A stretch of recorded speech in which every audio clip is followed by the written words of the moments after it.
How's it going, everybody? This is Alex Caceres, and you're listening to Story of the Fight.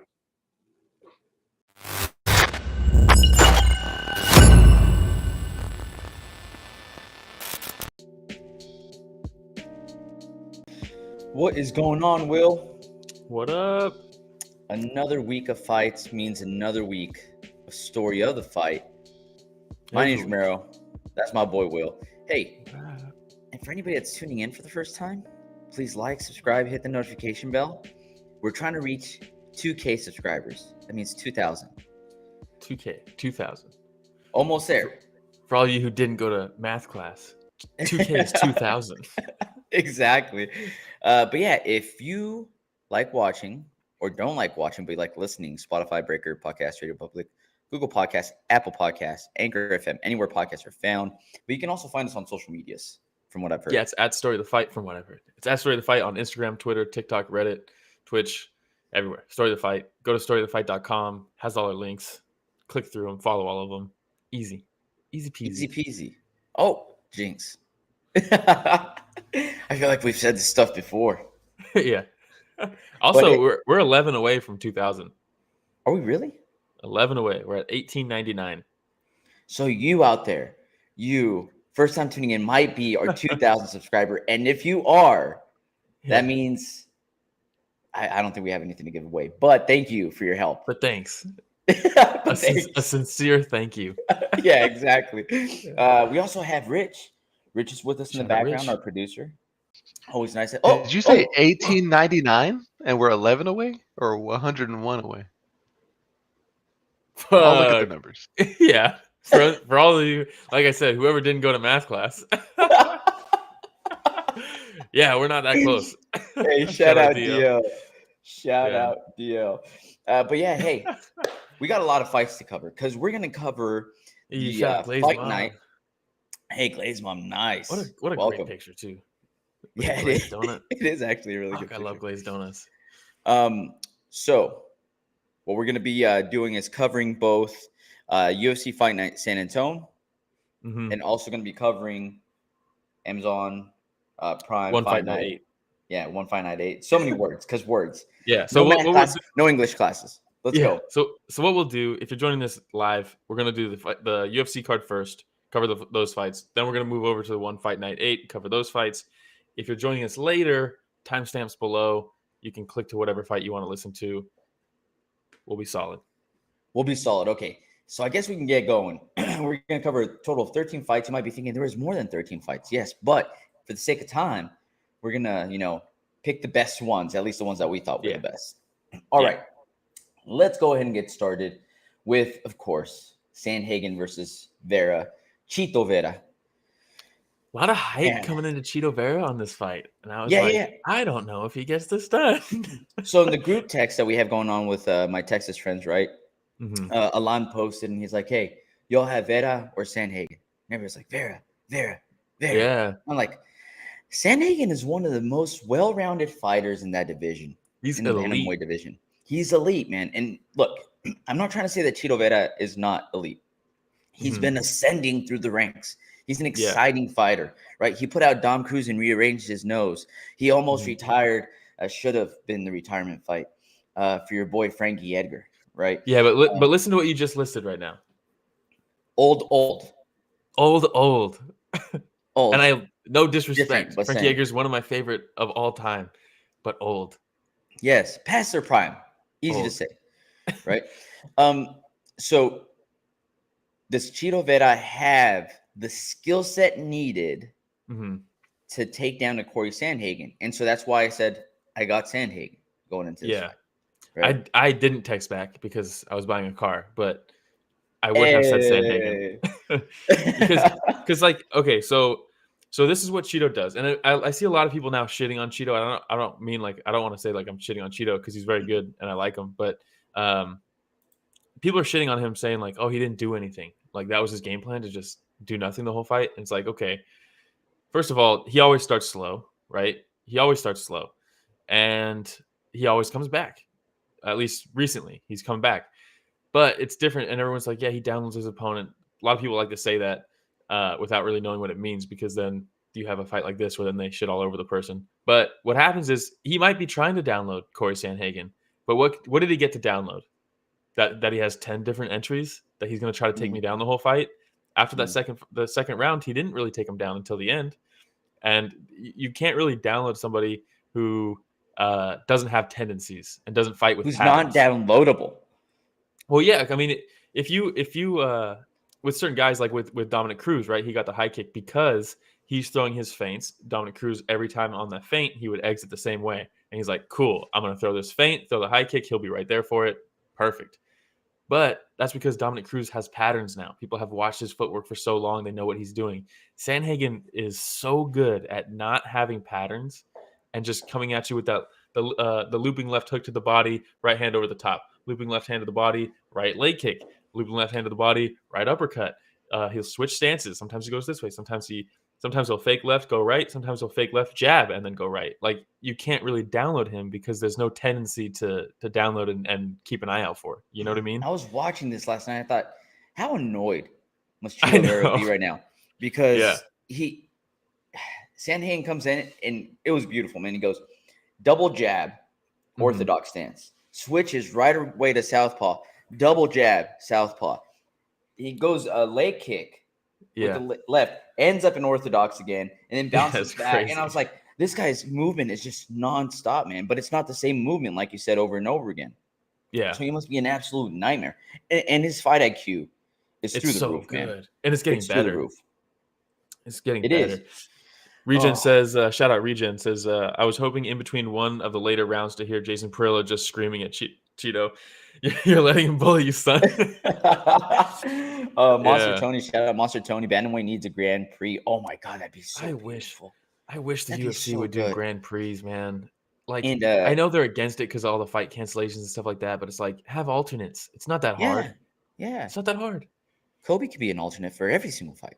Hey, clearly. So shout out to Regen, by the way, right? Because he brings in the Perillo. I was waiting for Perillo to give him the good old Perillo slap.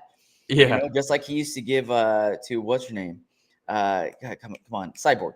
Chris Cyborg. Oh, yeah. Before she go out, she like stand there for him to slap her, and he just slapped the shit out of her, man, like so hard. Yeah. I'm like, that looks like it hurts really bad. Hey, shout out Cyborg. Can't believe I almost forgot her name. She's right here. Do autograph, Cyborg. Hey, shout out Cyborg, yeah. But yeah, interesting fight. It went down exactly the way I thought it was going to go down. I did not expect somebody to give any. So, okay, so here's the problem. Regen says Perillo was trying to be but I heard him ask Cheeto if he was okay too many times. Yeah, at a certain point, you got to start changing it up. Hey, you okay? And he's like, yeah. Man, you're about to bum me out. When he said that, I was like, damn. Jason Perillo went home sad that night. He did. He was bummed out. Home bummed out. For sure. But like you said, like you alluded to, that's the other thing too, really quick, before we go into the judging, because it's a shit show. But Regen says, great performance by Sandhagen regardless. That's the thing. Everyone's talking about, if you go on Reddit, if you go on social media, everybody's talking about how Cheeto did nothing.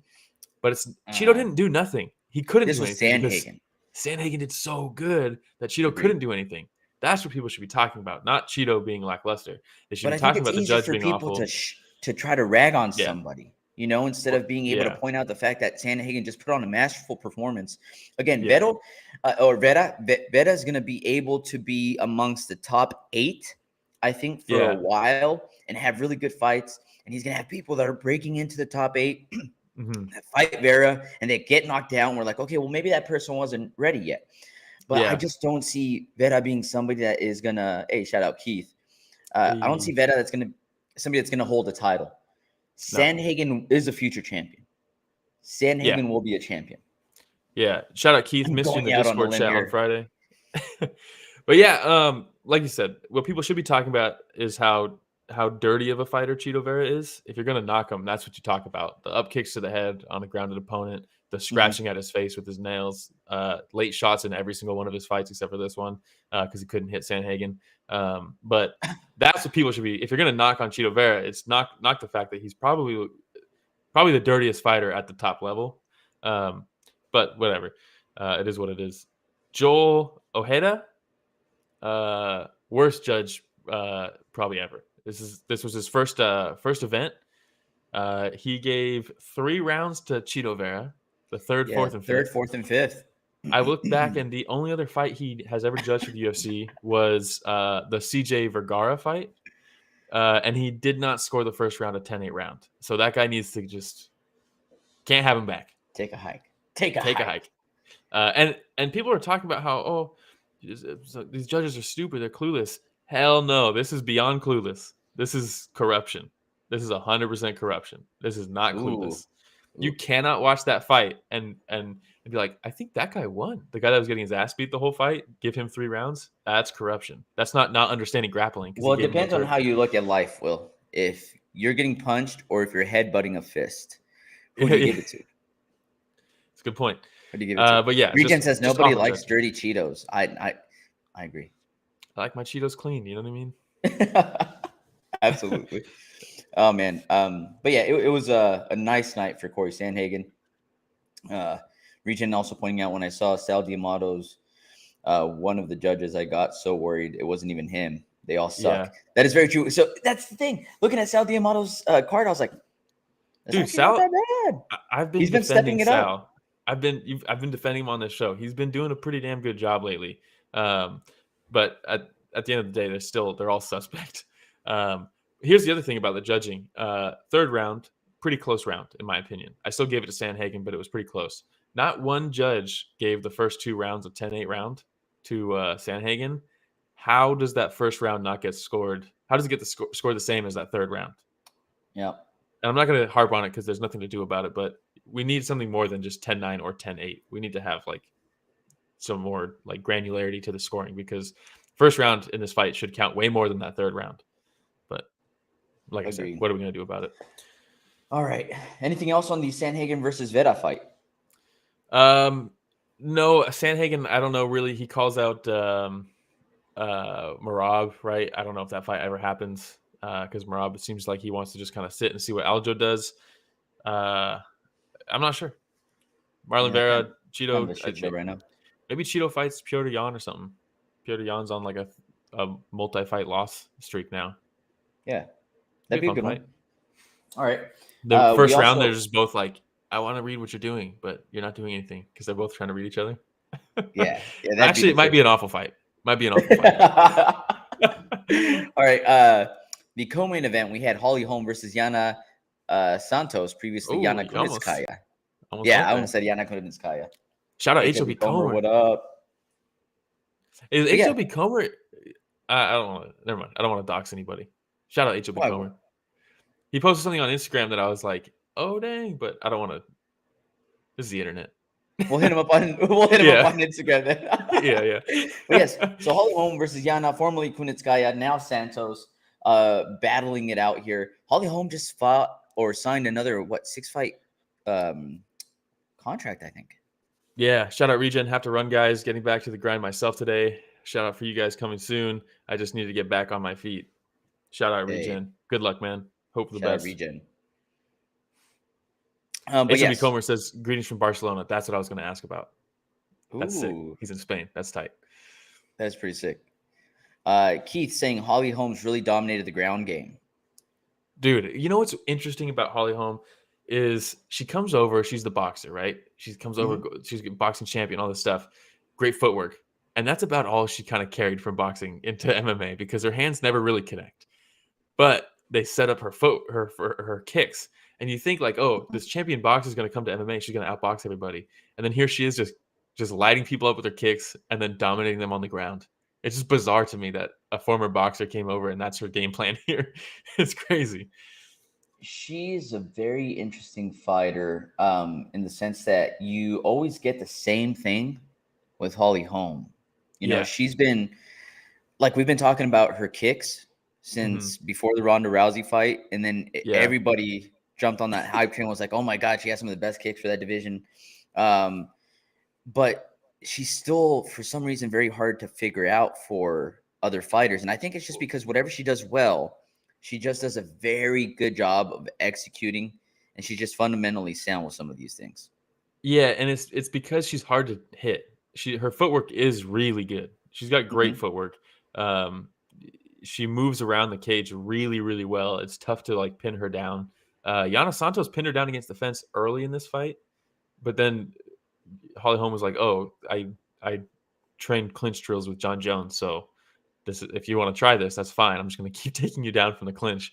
And she did, and then she crucifixed her. She's beating her up, all the stuff. Man, Holly Holm, she's 41 years old, and she looks the same. She hasn't lost a step. She still looks exactly how she was when she was champ. You know what I mean?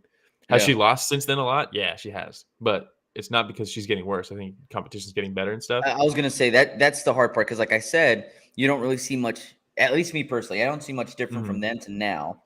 Yeah, she's still really good at what she was good at then. But the problem is that all these other fighters coming in now, this younger generation, is coming in with this crazy skill set, and it's becoming harder and harder for Holly. She's 41 years old. Just signed another 6-fight contract. How long are we going to be seeing this, man? I don't think she fights out that contract. You don't? You know what I mean? No, that's the UFC's way of saying, like, look, we're going to lock you down even in retirement. That's how they do it. That's how they do things. They lock you down for an extended period of times. So maybe she got like a bump in pay or something, and they were like, we'll do this, but you're locked in here so that when she retires after 3 fights or whatever it might be, then she can't go make a bunch of money somewhere else. Because that's what they do. That'd be cool. That makes sense. Not for her. Okay. Well, not for her. UFC's like, no. Yeah, but that'd be cool if she got a bump in pay, is what I'm saying. Yeah, we'll see. We'll hope. I hope so. We'll never know. But we'll never know. Unless she fights in California. Oh, true. Yeah, HLB Comer says, only the almighty Amanda was able to break this curse by breaking the laws of nature and getting another girl pregnant. I wish I didn't start reading that message. I started reading it before I knew the outcome. Shout out HLB Comer. No, but later on we're gonna cover because someone else who had a baby. Yes, somebody else who had a baby who's holding a title right now. Yep. Ooh, spoilers. Teaser. All right. So next we'll cover Nate Landwehr versus Austin Lingo. Nate the Train. Hey, you know what? We are gonna have to proofread anything that HLB Comer puts up before we say it out loud. Yeah. We know this by now. By now. Nate Landwehr is here for a good time, not a long time. You know what I mean? This guy is it's lightning in a bottle right now. And it might not be the biggest strike of lightning, but it's still there. This guy is just getting himself. Yeah, it's just a little burst. He's getting himself into dogfights, just out dogging people, and just fun on the mic. It doesn't come across like disingenuous. You know what I mean? Like he's putting on a character. He just seems like a wild man. You know what I mean? Might be. And, Lingo started off pretty good, actually. He had this little step-in lead left hook with the straight right that he did a few times that landed. The problem is that he did that all the first round. Yeah. And he did it again starting off the second round. And Landwehr was just able to make some basic adjustments, man. He'd come in with this lead left hook, and Landwehr would just kind of step out of the way and just land that uppercut. Yeah. And that landed a couple of times that seemed to hurt Lingo. Landwehr's done this thing that, like, I want to give him props for, because you when you think of Landwehr, at least for me, for a while, I thought of him as just a guy who, like, goes in there, relies on his chin, just swangs and bangs with people, and it's tough to put out, but, like, he's kind of sloppy, that type of stuff, right? In his last 2 fights, was the last fight the Onama fight? Was that his last one? Yes, it was. Onama was his last fight. In both those fights, they kind of turned into dogfights, but he's doing things like he's adding just a little bit of technique and a little bit of technical nuance in these brawls as the fight goes on. Then I'm like, oh, this guy might actually be kind of good too. He's not just tough. You know what I mean? For a while, I thought this guy was just tough and that's getting him wins, but he's actually doing some things to make adjustments mid-fight. Keith says Nate didn't sound too good on the mic. Homer sends a mic session with this guy. Dude is walking CTE, and I say that with all due respect. You know what I mean? Like, watch out for this dude in his 50s. But his ability to knock that mouthpiece in and then just get the choke real quick, or knock the mouthpiece out. Yeah, knock the mouthpiece out. Sorry. No. But the thing that you could tell that Lingo was struggling, right? Because after he knocked that mouthpiece out, you're still in a dogfight against Landwehr. who's about to Yeah. like he's on your back, and his initial train. reaction was like looking at the mouthpiece, like, oh, like my Yeah, that mouthpiece is split out. second. He was a little out of it, man. Like he was looking at the mouthpiece, and he's about to turn back around, and he's like, ugh, and he gets caught in the choke. So I mean, Bisping had PTSD when he saw that. oh, dude. If you have your mouthpiece out, you never pay attention. You just wait till the ref gives it to you. That was against Silva, right? Yeah, where he gets the mouthpiece knocked out. He looks at the ref like, "Oh, I got my mouthpiece down," and then eats a flying knee that drops. That's right. I mean, same thing here. Over. This was the submission version of that. Yeah. Oh, I mean, he was out classic. cold. But it's crazy they let that fight continue. But yeah, right. Props to Nate for. I mean, he's showing that he like in the dog fights he can still make reads. And that's super impressive. A lot of guys can't do that. When it gets to a dog fight, a lot of guys go full Michael Chandler, Justin Gaethje. Technique goes out the window. They're just swinging and banging. Nate Landwehr is actually can like, while he's in the fire, he can still kind of see what's going on, and that's impressive. Yeah, for sure. All right, we'll move on to the next fight. Yep. Maycee Barber versus Andrea KGB Lee. The future. Yeah. So with this fight, look, it was an entertaining fight. I really enjoyed this fight. That was fun. It was actually way better than I thought it was going to be. Maycee seemed to have kind of a hard time dealing with Andrea's length and her height. You know what I mean? Having to eat a couple shots to try to close the distance a little bit. The best part of the entire night, though, for me, or in the entire fight, was when they both throw a high kick. Oh, and they both land the high kick at the exact same time. Yeah. Because it reminded me of Step Brothers when one of them has a golf club and the other one has a baseball bat. They both just smack each other and just fly back. There it is. There it is. Look at that. It's so good, dude. Yeah. I love it. This was a back and forth fight, man. The grappling was back and forth. The scrambles were back and forth. The striking back and forth. Hilarious that Maycee Barber is still throwing spin kicks a mile away from her opponents, but I don't know if that's ever going to get solved. HLB Comer says, I thought Lee won. Am I crazy? I also had Lee winning this fight. I had Lee winning too. Yeah, it was close. Some people are saying this. Yeah, Dan Morgan. Okay, that's the worst part. Come on, in my opinion, Lee won this fight, but I'm not necessarily mad at Barber getting the win. I am mad about her getting all 3 rounds. Yeah, that's crazy. Come on, Dan Miragliotta. That's crazy. This was not a 30-27. But okay, look. So Rich puts a picture up. Really good time of Maycee being creative in some of the positions that she gets stuck on, right? Keith also had Lee winning. Of course he did. You know why? Because he knows fighting, okay? Yeah. And then, geez, 30-27, HLB Comer says, no way. Exactly. Yeah. Miragliotta, stick to the reffing. Anyways, so... actually, Miragliotta, how would you just fuck right off? Don't even ref anymore because he didn't call 3 up kicks to the head. 3 kicks down on a down opponent. Look, I think they should be legal too, but the reality is they're not. And neither is scratching people's faces. That cut that Sandhagen had under his eye was from Cheeto's fucking nails. Hey, let's take it easy, huh? No, if you're going to do that type of shit, take a fucking hike, come back when you're better, and then we'll go from there. You know what I mean? Whoa, dude, you're getting mad. When's the last time you saw someone fuck up reffing in a main event and fuck up judging in the same night? Last night. Yeah, he's setting records. It's crazy. But like I was saying, now we just lost a listener. Dan Miragliotta just unsubscribed as we speak. Good riddance. Hey, Dan Miragliotta. Lose my number. Lose my number. Ooh. So, like I was saying, Maycee Barber was doing a good job of being creative in certain positions she was getting stuck in. Right here, against the fence, single leg. She's like, "You're pulling on my leg. Let me go ahead and help you." Boom, dude, that was sick. You're on, top position here, and you're trying. What are you trying to do? Wait, let me go and get your arm caught behind your back with my leg. Elbows over and over, dude. That was very creative. Yeah, 100%. This is a great fight. It was a great fight. Both fighters had like really cool moments. Like I said, I don't think it was a robbery. I had Andrea Lee winning, but some people are really pissed that Maycee Barber got the win here. I'm not that mad at her getting the win. I think she had very good moments too. It was a close fight. It was a really close fight. For sure. But fun fight. All right. Way better than we'll move on. Again, we have a ton of fights to cover. Yeah. So we'll go Daniel Pineda versus Tucker Lutz next. We're we're skipping Chidi. Chidi also got robbed. Shout out Dan Miragliotta. Fuck that one too.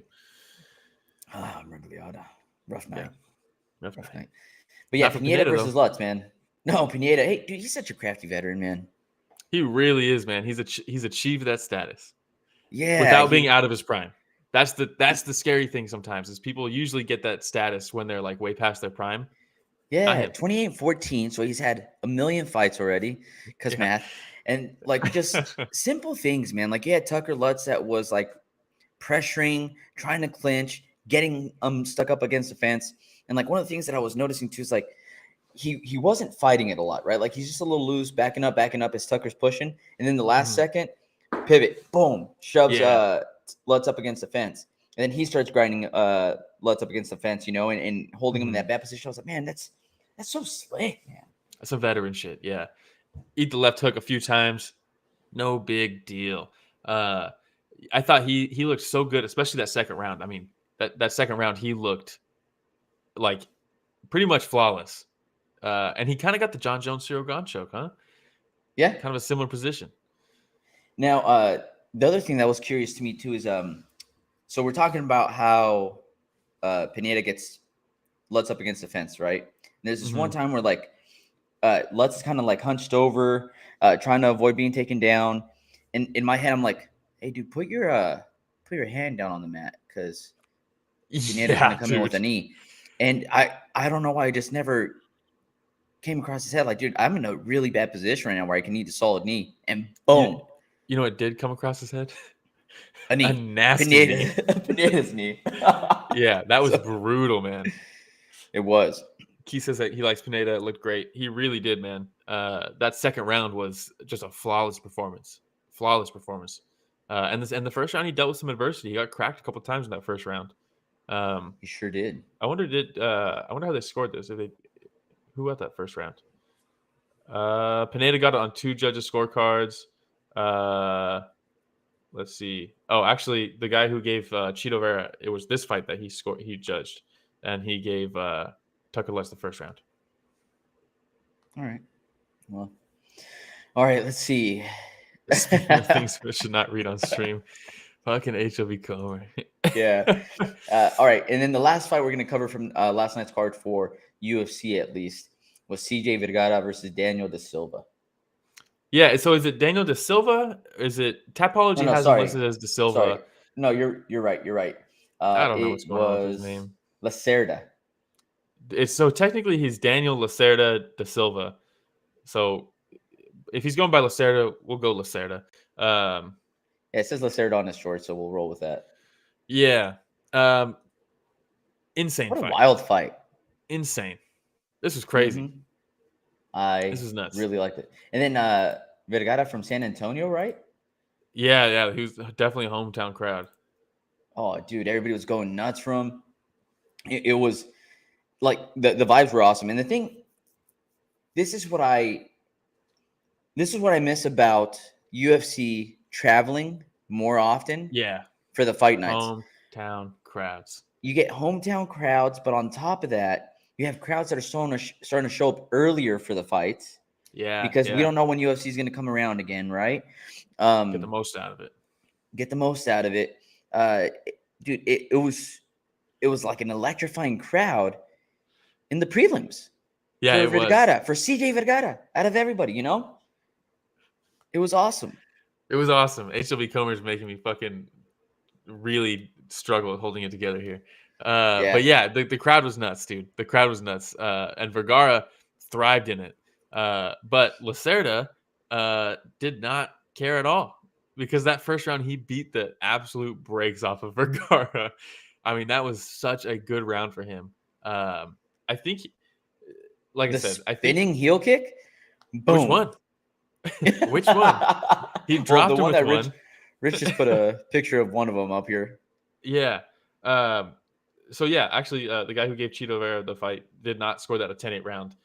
Neither did Gino Garcia. But you know who did? Sal D'Amato, because now he understands how to fucking judge. Wow, because Sal D'Amato. If that's not a 10-8 round when someone's getting dropped multiple times and literally running away from the opponent around the cage, that's a 10-8 round. I mean, what are we doing? But regardless, Vergara survived it and then came back and then beat the brakes off Lacerda in the second round. I mean, that was crazy. What a crazy fight this was. What a great comeback. It's got to be, at least right now, this comeback of the year, right? Yes, really good. Props to Herzog because Vergara is so rocked that first round. A few other judges, I think, would have stepped in, stopped the fight. Yeah, fantastic job by Herzog. He saw Vergara still had a little bit of head movement. Was his head moving into spinning heel kicks? Maybe. Was he moving his head next time to a right hook? Yeah, but he still had the movement. When he was running around like when he ran in circles away from Literally Cerda, ran. Feet underneath him. Didn't stumble. He looked good. I mean, he looked like a track star. Lacerda, on the other hand, on some of them, because there was somewhere he tried to run, he was like stumbling a little bit. Yeah. Like cage would hold him up. Lacerda needs to cut off the cage. You cannot be literally running behind the guy chasing him in there. You got to cut that off. And he did a couple times with some high kicks, some jumping high kicks that landed. Vergara just has a fucking granite chin, apparently. And then like I said, in the heart of a lion. Yeah. And, I mean, do you think he's going to let his hometown crowd down? That's what I was going to say. If they were somewhere else, do you think he survives that first round? No. Ooh. When the crowd starts chanting CJ, and this guy's getting pummeled on the ground, dude. He's getting his face kicked off. No. Yeah. It was like an old Hulk Hogan moment. Like he hears the crowd and he like starts shaking and he stands up. Oh my God, dude. It was so good. I don't get the reference, but I mean, it was sick. Come on, dude. Hulk Hogan, bro. I know who he is. I never watched wrestling though. You never. Okay. You know what? After this, we're going to pull up a Hulk Hogan clip on Discord and you're going to see what I'm talking about, man. Because he would always get clocked, right? N-word repeatedly. And he's like, no, it's not.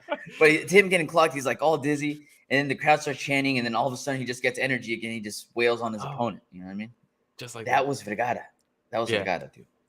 Yeah. So if anybody says wrestling fake, we just saw it. Exactly. We have to. But yeah, I mean, Vergara, man. Insane. Insane. Oh man! All right. Hey, that was the last of the fights that we're going to be covering for the UFC. For the UFC. But before we move on from the UFC. We do have a moment of silence, right? Some fights that we lost. Lost a lot of fights on this one. We also have some monies to talk about. Who got the bonuses? That's what everybody wants to know. TMZ Will. Yeah, the bonus. TMZ Will apparently has another task, is finding out doing some research for HLB Comer, but we'll see where that goes. Oh boy. Yeah, so let's see. So bonuses, we had Nate Landwehr got a bonus for taking out Lingo, as he calls it, the sucker punch rear naked choke. We had Daniel Pineda got one for his for the submission over Tucker Lutz. Great fight. He deserves that. And then the fight of the night was, what do you know? CJ Vergara versus Daniel Lacerda. Yes. Fantastic. Yeah. Awesome. All right. I like when fights on the prelims get the notice, like the notice that they deserve. You know what I mean? Because a lot of times they never give fight of the night to a fight on the prelims, even though like sometimes they deserve it. Sometimes the fight of the night was on the prelims. And you know what? Sometimes they're the ones I need it the most too. They need the money. All right. So now moment of silence. Move on. Oh, moment of silence. Almost forgot that. Moment of silence. The moment of silence. Yeah. Big ones. We'll just do the big ones. Like your girl Rocky Raquel Pennington was supposed to fight Irene Aldana on this card. Didn't happen. That'd have been a fun fight, I think. Yeah, Nate the Train was originally supposed to fight Bruce Leroy, Alex Caceres. Shout out to Story of the Fight alum. Bruce Leroy had to pull out. Hope for the best with him. Also, he would have destroyed Nate Landwehr. Let's be real. Sean Brady versus he would have picked him apart. Yeah, 100%. Sean Brady versus Michelle Pereira. Would have been a fun fight. Michelle Pereira is always fun, no matter what. Always. And the big one for me, Manel Cap. His fight gets canceled like while the card is happening. Just the worst. Apparently, Alex Perez had a seizure backstage. For sure canceled that fight. But also, can we just watch Colby Covington Manel Cap wasn't there fight to anybody? step in? Come on, man. Come on. All right. I just want to see more of Manel Cap. He just has the worst luck. It's crazy. He really does, man. When we think about all the fights that have been canceled. It's nuts, man. It's nuts. All right. The Cap fight was a now, shame. we move on. And to answer Keith's question, right, Keith said, did Ramiro actually watch the one fight night And the answer is yes. Yes, I did. So now we're going to go ahead and cover one Fight Night 8. Superlek Woo-hoo. Kemuka, because I pronounced it correctly, versus Danial Williams. Oh, look at the background changed and everything. Oh, that's what we do, man. Fancy. It's a top-notch production here. You know what I mean? Yeah, man. So Superlek versus Danial Williams. Danial Williams was originally supposed to fight earlier on this card. Superlek was supposed to fight Rodtang. And then on Tuesday, they're like, hey, Rodtang's back is fucked. He has to pull out of the fight. Danial Williams is stepping in on, what is that, 3 days notice to fight Superlek in the main event for the kickboxing title? Nuts, man. I mean, balls of steel. Danial Williams is a savage because Superlek is one of the best strikers in the world. I mean, I don't know. People say that with like HLB Comer says, "Are we talking about the Narnia fights again? You mean the better fights? Let's be real. Let's be real, dude. Superlek, he's so goddamn good. He's so good. Like when have you seen someone strike like him? You know what I mean? Man, he's fantastic. Now, It's when we're calling terrifying. out Danial Williams, I also want to give was it Rui Botelho some props too, because they just pulled Danial Williams in that fight and gave somebody else to Rui Botelho as well, which ended up turning into an L if I remember correctly for him. Yeah. So rough for both Williams and Botelho that both swapped opponents in a few days' notice and both lost. But a little better for Danial Williams in the sense that, like, look, dude, you lost, but you put on a good fight.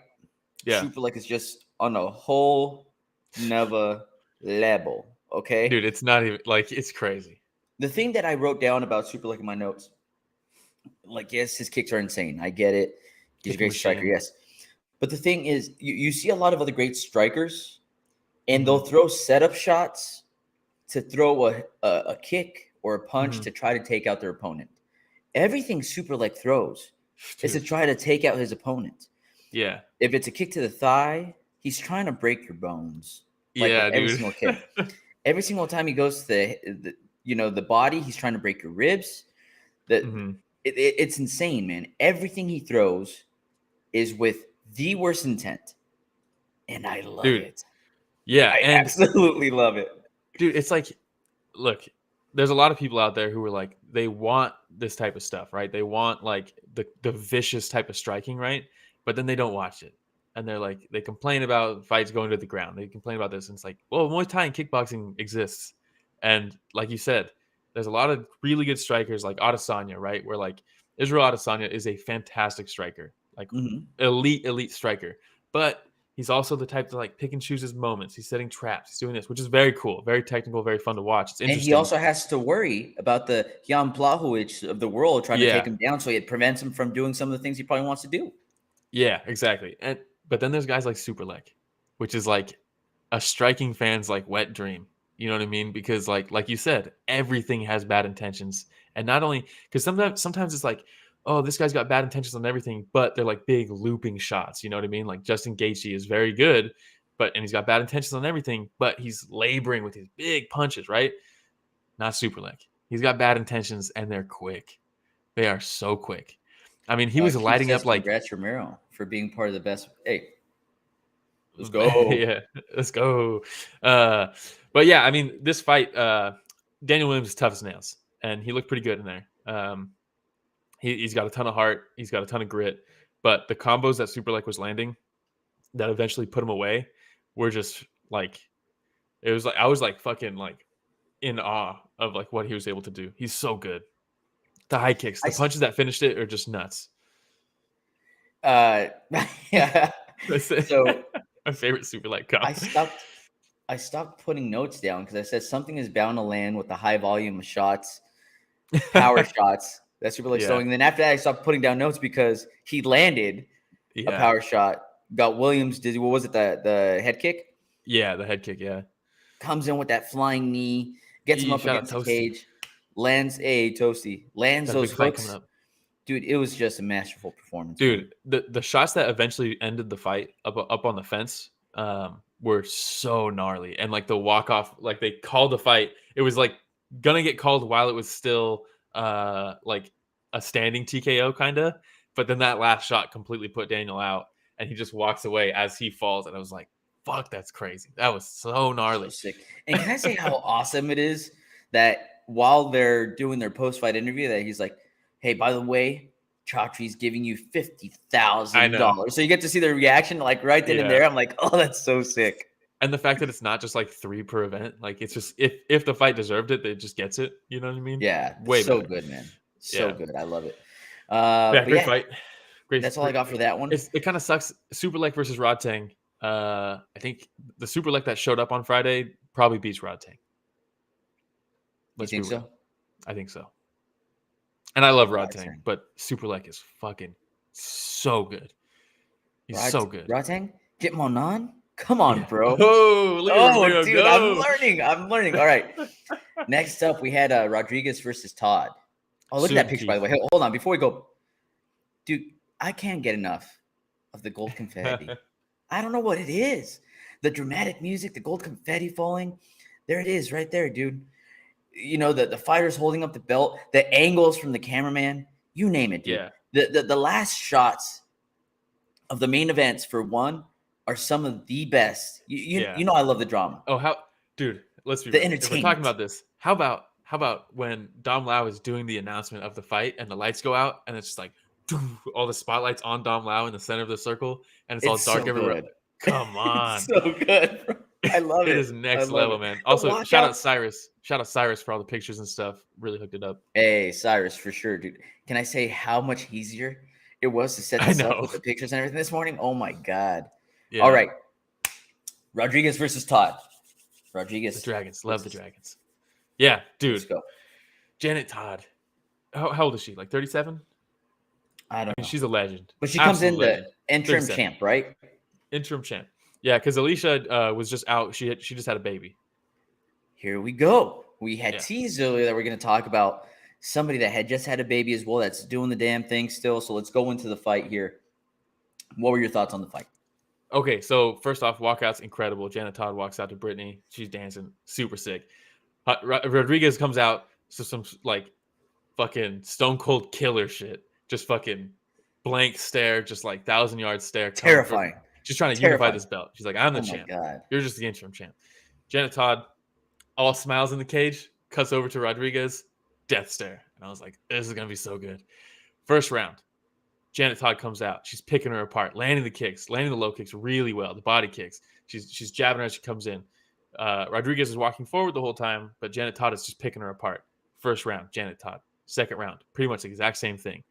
But at the end of the second round, Rodrigues started touching her up a little bit, found the range with the hands. And I was like, I said it in the Discord chat. I was like, she started landing. She found her range and that she lost that round, but she found her range. And then that third round started and Rodrigues just came at her and she started cracking her. And I was like, oh God, this is why she's the champ. This is why she's the champ. And then from there, it was a very close fight, and very technical, but Rodrigues just, I think, landed with more impact. But I mean, it was a very good fight, really high level. It was so entertaining, man. And again, to see Rodrigues, who just had a baby, it's crazy, looks in fantastic shape. Yeah, her output was fantastic.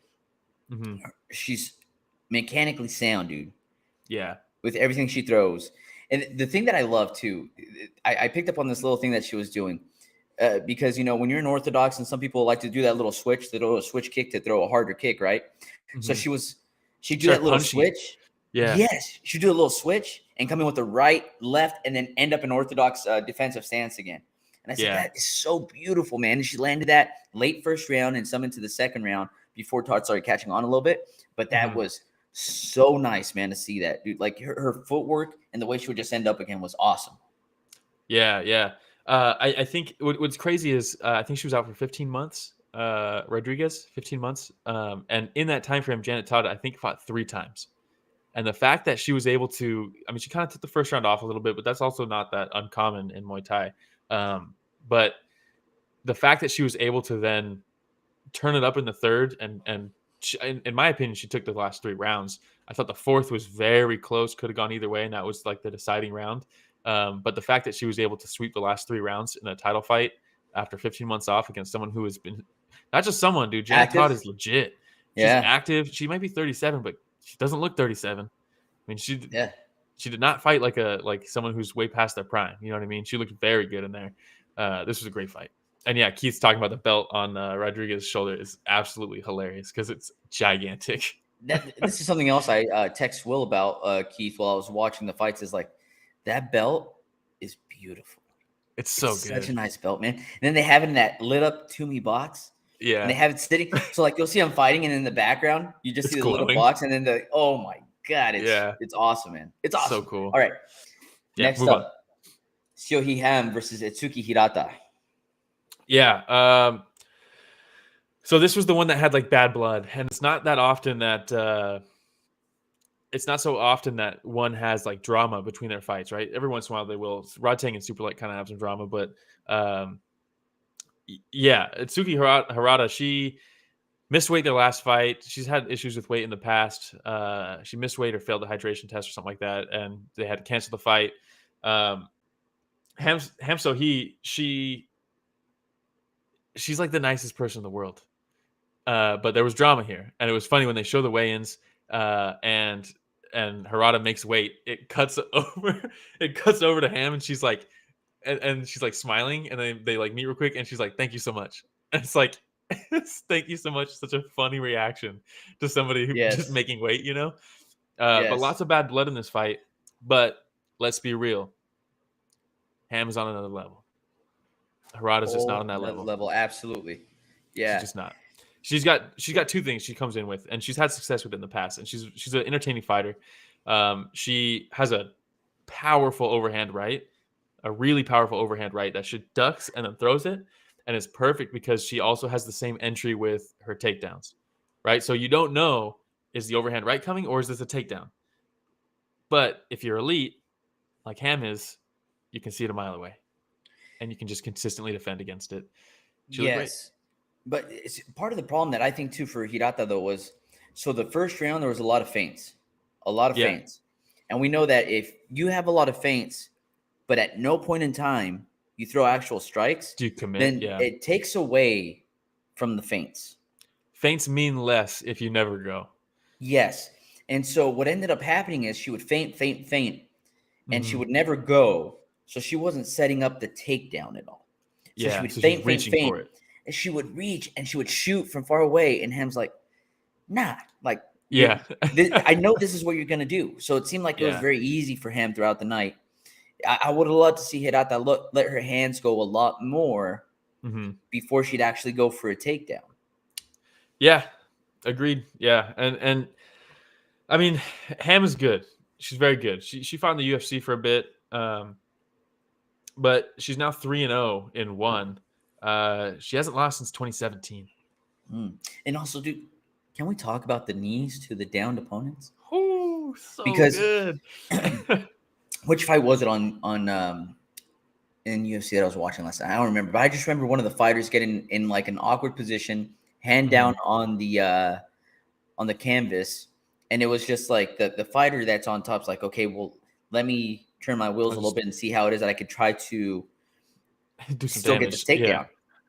Where in this fight here, you have Hirata, who in the process of trying to like stand back up, she puts her hand down on the canvas, not to try to buy time, but to try to post and get up. And just in that short time, knee, right to the head. Yeah. So it makes her react and try to get up faster because if you're down there at any point in time, you can still catch a knee straight to the forehead, and you can't buy time.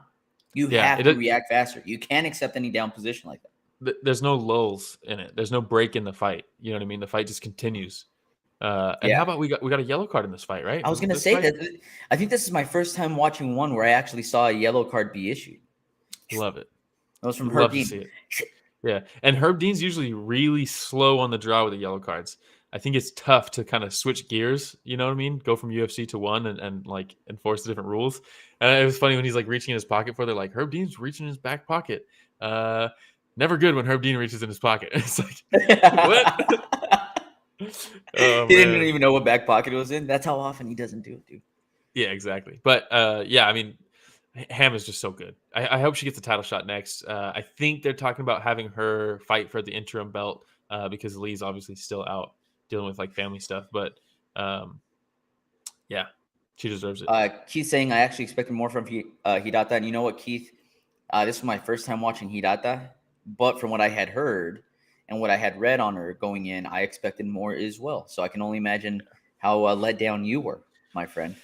Yeah. All right. Akbar Abdullaev versus Abdullaev. Hotek O. Yeah, this fight. Yeah, so Abdullaev. Going into this one, Akbar 8-0, all finishes. Pretty cool. Hotek O going back into this one, I think it was on a 1, 2, 3, 4, 5, 6, 7 fight win streak. Only 2 of them were decision. The rest were finishes. So this one was going to be a banger, guaranteed. And Akbar just goes out and lands an uppercut from the depths of hell. I mean, he reached down. he like reached all the way down, picked up some more power, and then just fucking cracked Hotek. Ryu style, dude. Yeah. Ryu style, you know? Street Fighter for Rich, the producer. It was nasty, man. It was nasty. Just right under the arm, too. Just slipped it right in there, cracks him, and then just does not give him a chance to recover. But the way he set it up, too, you know, like, because he's like, he had like head movement where he like bobs, and then Hotek O comes in and he steps back, and then he comes forward with the uppercut again. I was like, oh my God, that was sweet. Dude, 9-0 now with another finish, another first round knockout. I mean, this was what, 40 seconds, 45 seconds, 44 seconds. Comes out there and just uppercuts the hell out of somebody. And Hotek O, like I said, was on a massive win streak himself. Like, this is not like he just beat some slouch, you know? Hey, coming out party for Abdullaev? 100%. 100%. Right? Yeah. Rich, by the way, in the chat says, no time for Romero's dad to go grab a beer because they're rolling around again. Yeah, so for anybody that's newer to the podcast, yeah, my dad back in the day, we used to watch UFC together. And as soon as the ground game would start, he'd be like, time for me to go grab a beer. I'm like, no, this is the good stuff too, you know? But if he was watching ONE FC with me, then I'd be like, you're going to miss out on some gnarly moves. Just wait. Yeah, exactly. Yeah. Oh, man. Keith says, you like the yellow cards. If you get a yellow card, you lose 20% of your purse as well. Is it 20 or 10? I think it's 10. I could be wrong, though. I think it's 10. But regardless, it's a good incentive to not stall. And you guess what? You end up with better fights. Who would have thought? Crazy, right? Crazy. All right. Who would have thought? Let's move on to the next one. Yeah. We have Peimian. Zhang. How do you pronounce it? Peimian? Peimian. Yeah. And Zhang's the last name, but you say it first, right? Because he's Chinese. Oh, okay. And then Torepchi Dogak? Is that how you pronounce it? Yeah. Danial. You boys having a hard time with some of this pronunciation. You killed it. You know what I mean? You killed it. What are you talking about? I don't know, man. You know who else killed it?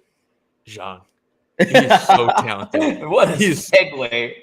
Dude, he is so talented. This is one of the fights that I was telling people, like, hey, this is one of the ones to watch, because Zhang is like, he's 19 years old, I think. Yeah, 19 years old. And just so offensively, like, impressive. You know what I mean? Like, he just, it's go, vicious shots, like really good mechanics. I think people were kind of talking about how his defense looked a little suspect in this fight. In the third. I think, in the third. In the third, specifically. But do you really need good defense when you're fighting a punching bag at that point? And I don't mean that with no disrespect. I mean that with no disrespect, because the fight was competitive up until that third round. But in that third round, Dogak really didn't have anything to throw back at him. And I think if there was more coming back Zhang's way, then he would have been more defensively responsible. But he felt it in there that he didn't really need to be.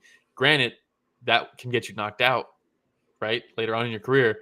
But I don't think that third round, his defense is an accurate portrayal of how his defense can be.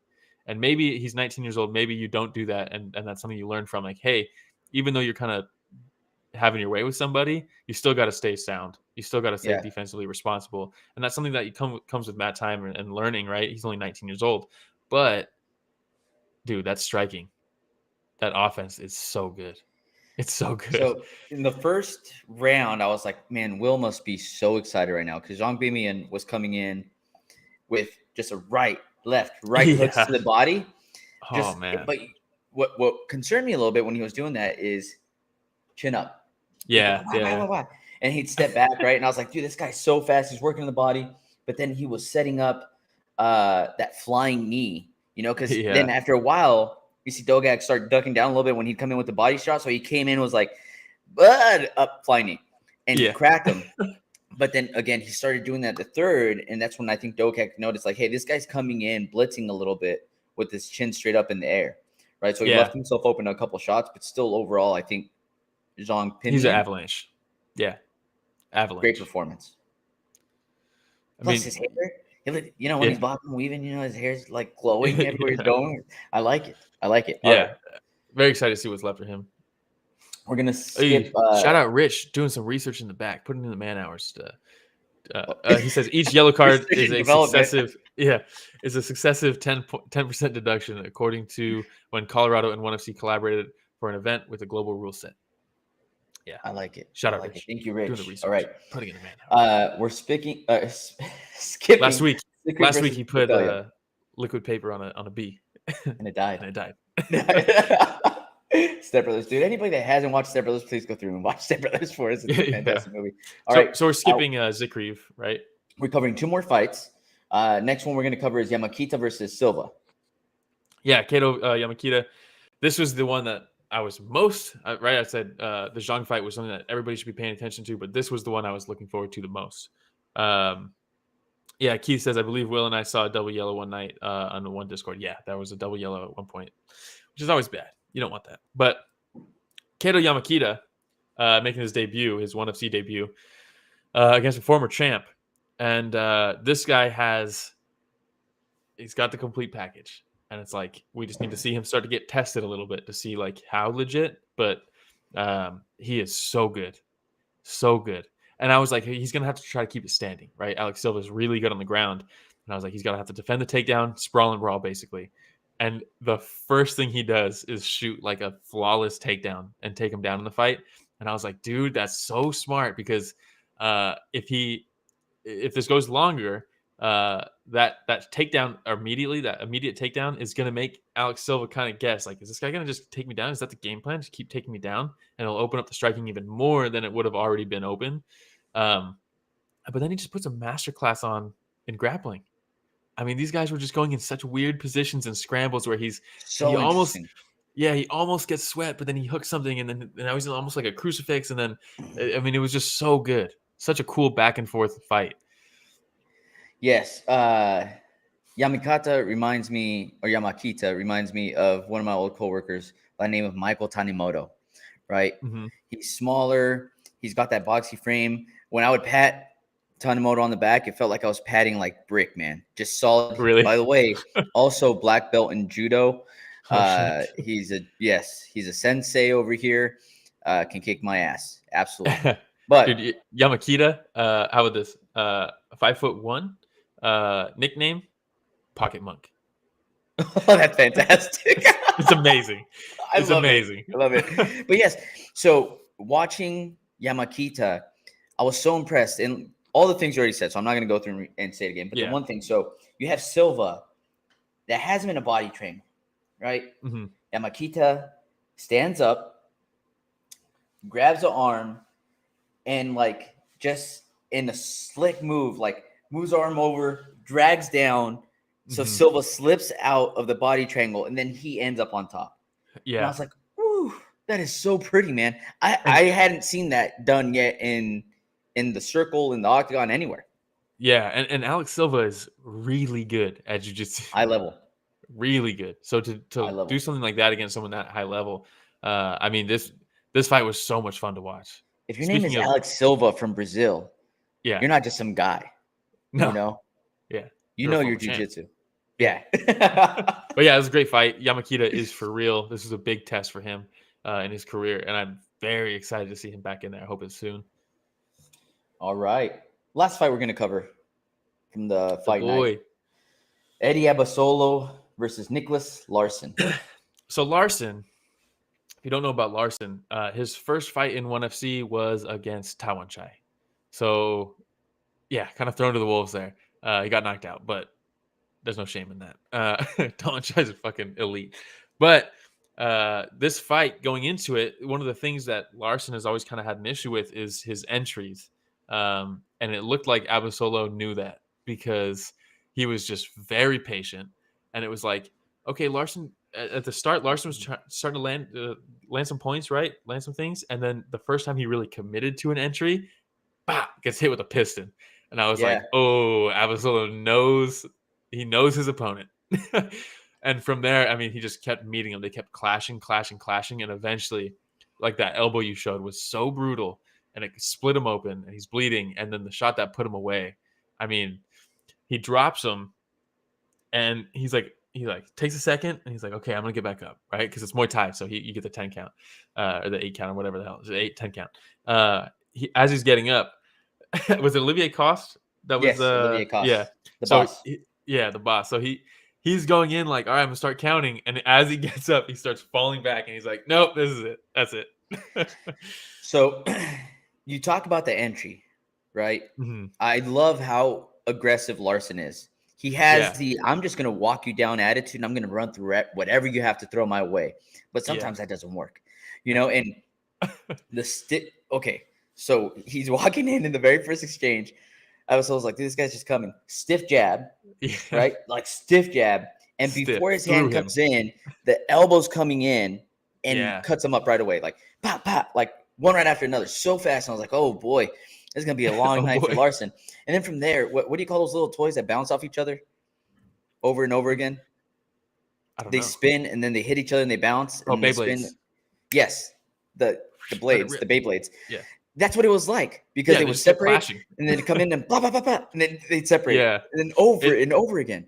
It's like I always think of it like rams, like mountain rams. You know what I mean? Because they'll separate and they both get on 2 legs and then they separate. Dude, but that's what it was like. Yeah. But it ended up turning into we're both going first. Yeah. We're both going first. Let's see whose lands. But when you have a left hook coming in and Abasolo's coming in with a straight right, which one's going to land first? Yeah. That's right. And so you see, oh my God, it was so good, man. It was such an exciting fight. It was a fun fight. And I'm a huge Abasolo fan now. Yeah. He's got no fat on it. You know what I mean? His straight, some people throw straights, but they're still kind of looping a little bit. No. These are from point A to point B. They're going straight through. And it's so fast. Oh man, such a good night of fights Friday night. It was. Decent fight of night, Saturday night. It was a good weekend. My weekend of fights. My little guy had 2 baseball games and a soccer game. Had to skip the soccer game because we picked baseball over soccer. And then my daughter had her cheer competition and just so much going on. So much going on. It's a whirlwind. Started catcher for his little 12U team, dude. Ooh. It was pretty good. Pretty good. That's And then he nasty, complains man. like, my legs are sore. I don't want to do this anymore. I was like, okay, well. I caught one game in Little League and I was like, I'm never doing that again. It was awesome, man. It was awesome. But overall, great weekend. Keith asked earlier, Will, when are you going to open up the floodgates to the Discord? It's close. I'm just building a couple things in it. I got it finalized where there's a channel in there that will automatically send a message anytime someone is cut or added to the roster from the UFC. So that's pretty cool. Hey, shout out Colleen. It's Colleen, right? Yeah. Hey, shout out. Mom. Happy late birthday. It was her birthday yesterday. Oh, happy late birthday. For real? Happy birthday. Hey. Hey, let's go. But the Discord's coming. This Discord's close. Merch is also very close. We just have to figure out. Right now, we're literally just figuring out shipping rates. Once the shipping rates get solved and we figure out how that works, then it's open. So it's close. I love it. And then you also asked merch shop open yet? Yeah, like I said, shipping rates. Once we get those figured out. That's it. Yeah. And then shout out. Colleen says, "Oh, thanks." Yeah, happy birthday for sure. HLB Comer Romero, another champ with kid. Dude, everybody knows I love my kids, man. For sure. Hey, I try to make every sporting event. Every event, period. Rodrigues, both of you. Yeah, that's something we both have in common. Are we champs? I'm a former champ. By the way, Will. Yeah, where's my belt, man? Your belt is it's got the postage stamp on it on top and everything. It's right over here in the box. You know what? UPS is open tomorrow, my friend. I'll go drop it off tomorrow. For sure. Hilarious. But hey, shout out Keith, Colleen, happy birthday again. HLB Comer, Regen hopped on earlier too. We had DL on as well. We had Glaze Mob on as well. It's so much fun. Someday we're gonna get HLB Comer to watch ONE FC. It's gonna happen. No, he's gonna watch it because HLB Comer, you're very much like me in the sense that you love fights. You're a fight fan. You're a fan of mixed martial arts. You're a fan of the purity in the sport. Okay, maybe I took it too far there. But shout out Monster Tony also, by the way. Monster Tony as well. But HLB Comer, I'm telling you, dude, as somebody that wasn't a believer before, you got to watch some of the high-level fights, and you're like, holy smokes, where has this been my whole life? Yeah. Amazing. All right. That's what we keep saying. All you have to do is watch it. We're trying to reach 2,000, everybody. Trying to reach 2,000 subs.